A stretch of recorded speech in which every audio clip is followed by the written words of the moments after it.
Here's the result of my research and the legacy efforts of other investigators. Dan worked at some of the most prestigious classified institutions and U.S. government laboratories, including the research facilities at Groom Lake, Dulce at Los Alamos, Brookhaven National Laboratory, and Lawrence Livermore Laboratories. He was also stationed in the Middle East during the First Gulf War, where he served as Advanced Biowarfare Specialist. Most notably, from 1991 to 2006, he worked at Area 51 at S4, where much of his classified research took place. Although today Dan is still alive and living in Canada, he remains under strict protection. He's surrounded by handlers, security, and also a doctor assigned to ensure his well-being. As a result, direct contact with him is now virtually impossible. Admiral McConnell served as both a mentor and protector to Dan, often described as godfather-like figure in his life. In 2005, McConnell appointed Dan as to the seat of Representative No. 9 within Majestic. I would come to learn of the significance of this seat from a 1.5-hour phone call I was allowed to have with Dan himself in 2018. It is claimed that McConnell's influence within Majestic and his high-ranking position in national security played a crucial role in allowing Dan to remain alive, especially given the unsettling details of how over 50 other Black Ops scientists and biologists had died under mysterious circumstances since the early 2000s.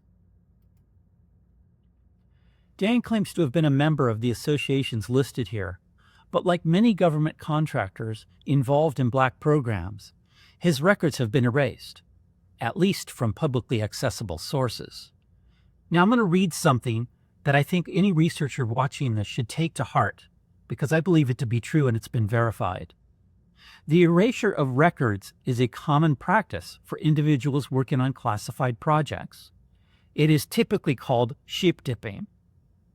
This measure serves both as a protective mechanism for the individual as well as a tool for plausible deniability if ever required. By systematically removing official documentation of a person's academic background, professional affiliations, and career history, it becomes nearly impossible for adversaries, whether foreign intelligence agencies or investigative journalists, to track, identify, or verify their expertise. This level of secrecy ensures that even if a name surfaces in connection with a sensitive program, there is no accessible paper trail linking them to classified work, effectively safeguarding both the individual and the integrity of the program itself. This is outlined in the paper written by Douglas C. Yalvin entitled Sheep Dipped: The Historical Evolution of Covert Military Operations. Dr. Teller expressed interest in Dan's work while Dan was studying at University of Nevada, Las Vegas, and would later reach out to arrange further studies for him with State University of New York for his PhD. During Dan's education at State University of New York, William J. Linares was Dan's supervisor, professor, and possibly liaison with Dr. Teller. Dr. Linares is an expert in glycoproteins and is a fellow of the American Academy of Sciences. I discovered he was in fact a professor at the university at the time Dan claimed to be attending classes there between 1986 and 1989.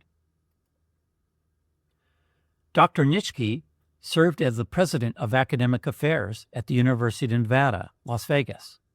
According to Dan's mother, Doreen, she received a letter from Dr. Nitschke praising Dan for his State University of New York PhD.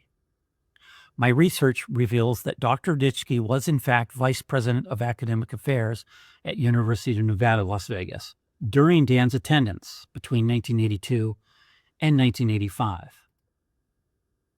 Now, an important point here. Dan's mother was an invaluable resource for research, having cataloged all of his certifications and other documentation. On this and the following pages are Dan's official certificates of graduation, scholarships, honor society memberships, and scholarship nominations. However, she does not have a chronicle record of Dan's PhD. Here's academic letters of recommendation,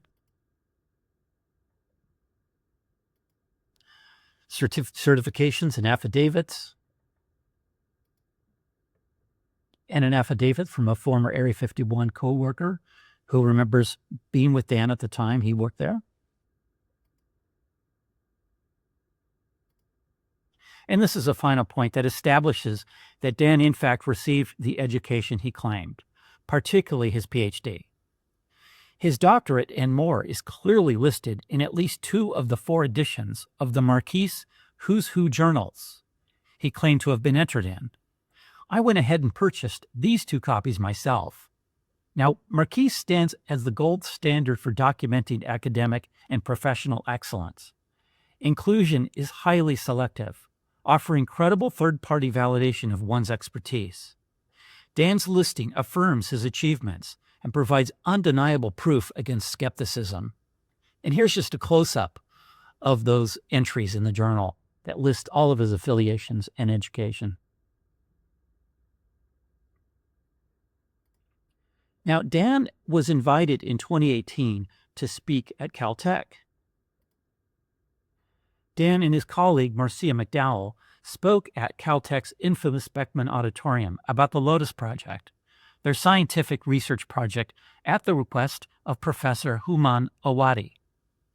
Project Lotus is a classified project that studies a genesis mechanism associated with the tree of life. That is, the investigation of a phenomenon involving silicate material, Ganesh particles, and their potential effects on cellular repair and the origins of life.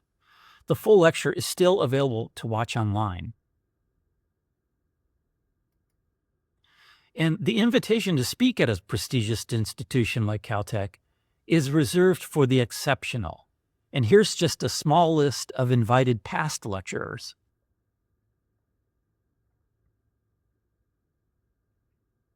And today you can still find the lectures listed on the Caltech website.